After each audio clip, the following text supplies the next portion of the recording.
Hello everyone, welcome back to my YouTube channel. My name is Krishna Arora. आज का हमारा subject है हिंदी।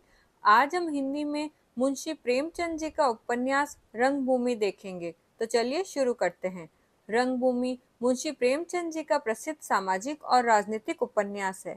इसका प्रकाशन लगभग 1924 से 25 ईस्वी में हुआ था।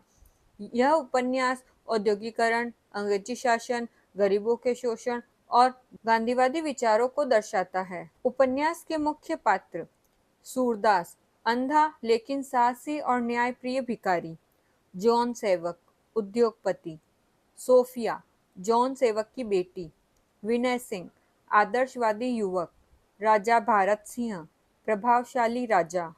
कहानी संक्षेप में। उपन्यास का मुख्य पात्र सूरदास एक अंधा भिखारी है जो गांव की जमीन से गहरा लगाव रखता है। उसकी जमीन पर गांव के लोग अपने पशु चराते हैं और बच्चे खेलते हैं। एक उद्योगपति जॉन सेवक वहां फैक्ट्री बनाना चाहता है। इसके लिए वह सूरदास की जमीन खरीदना चाहता है, लेकिन सूरदास अपनी जमीन देने से मना कर देता है। वह मानता है कि यह जमीन केवल उसकी नहीं बल्कि पूरे गांव की जरूरत है। इसके बाद सूरदास को तरह तरह के अत्याचार और दबाव का सामना करना पड़ता है। अंग्रेजी शासन, पूंजीपति और बड़े लोग मिलकर गरीबों को दबाने की कोशिश करते हैं। उपन्यास में सोफिया और विनय सिंह की कहानी भी चलती है, जिसमें प्रेम, त्याग और आशीर्वाद दिखाई देता है। अंत में संघर्ष बढ़ जाता है, गांव में अशांति फैलती है और सूरदास इस संघर्ष में मारा जाता है, लेकिन उसकी लड़ाई अन्याय के खिलाफ एक प्रतीक बन जाती है।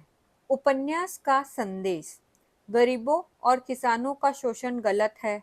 औद्योगिकरण के कारण गांव और प्रकृति को नुकसान हो सकता है। सत्य और न्याय के लिए संघर्ष करना चाहिए। गांधीवादी विचार: सत्य, अहिंसा और त्याग उपन्यास में स्पष्ट दिखाई देते हैं। अब है विशेषता। रंगभूमि को प्रेमचंद का सबसे महत्वपूर्ण और विस्तृत उपन्यासों में से एक माना जाता है। कई पाठक विशेष रूप से सूरदास के चरित्र को बहुत प्रभावशाली मानते हैं। तो ये तो हुआ मुंशी प्रेमचंद जी का उपन्यास रंगभूमि। इसी तरह के और वीडियोस मेरे चैनल पर बनाए गए हैं, आप उन्हें वहां जाकर देख सकते हैं।